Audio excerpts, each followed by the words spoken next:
अस्सलाम वालेकुम everyone and welcome back to my channel.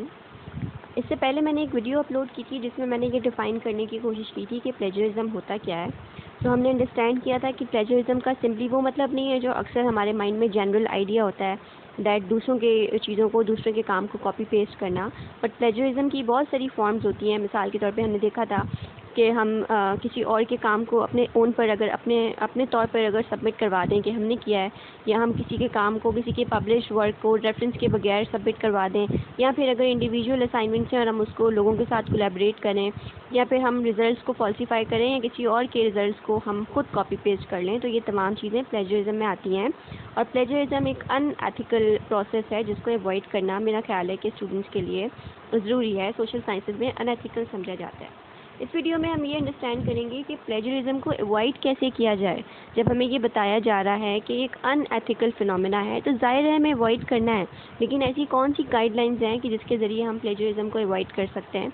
तो यहाँ पर कुछ पॉइंट्स हैं जिसमें आई थिंक ये ब्लर हो रहा है काफ़ी, लेकिन मैं कोशिश करूँगी अपने वर्ड्स के थ्रू आपको क्लियर करूँ, कुछ गाइडलाइंस प्रोवाइड करूँ कि आप कैसे प्लेजरिज्म को अवॉइड कर सकते हैं ताकि आपका काम प्लेजरिज्म फ्री हो या एटलीस्ट प्लेजरिज्म की परसेंटेज कम हो। तो फर्स्ट ऑफ ऑल पहला काम जो आप कर सकते हैं प्लेजरिज्म को अवॉइड करने के लिए वो है यूज़ ऑफ कोटेशंस। आप किसी के काम को, उनका नाम लेकर उसको कोटेशंस में कोट करके सबमिट करें, कोट करके ऐड करें अपनी राइटिंग्स में।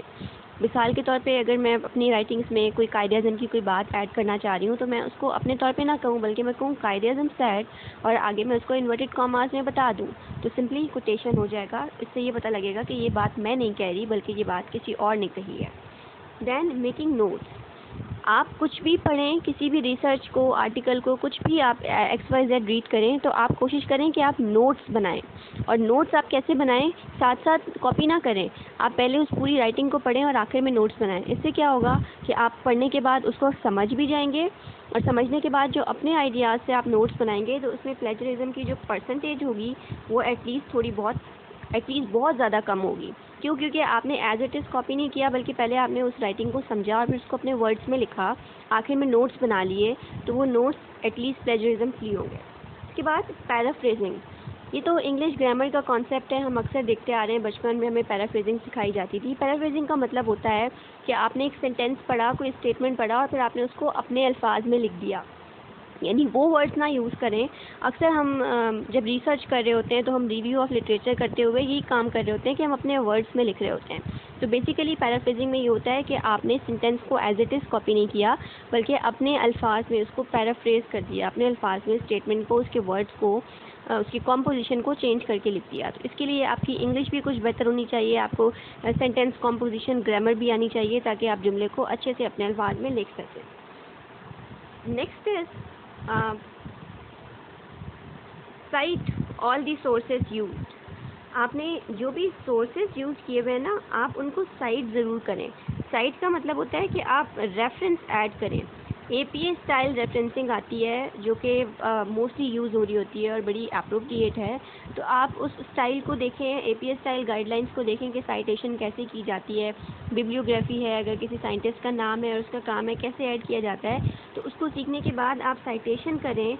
जब आप साइट कर देंगे तो पता लग जाएगा कि आप रेफरेंस दे रहे हैं किसी और का पब्लिश वर्क, आप अपने नाम पे नहीं बल्कि आप रेफरेंस के साथ ऐड करें, तो इससे भी आप प्लेजरिज्म को अवॉइड कर सकते हैं।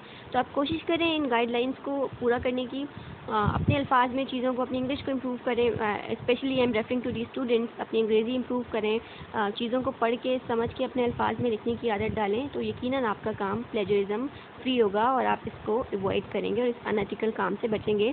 क्योंकि हम जानते हैं कि प्लेजरिज्म का मतलब है स्टीलिंग, चीटिंग।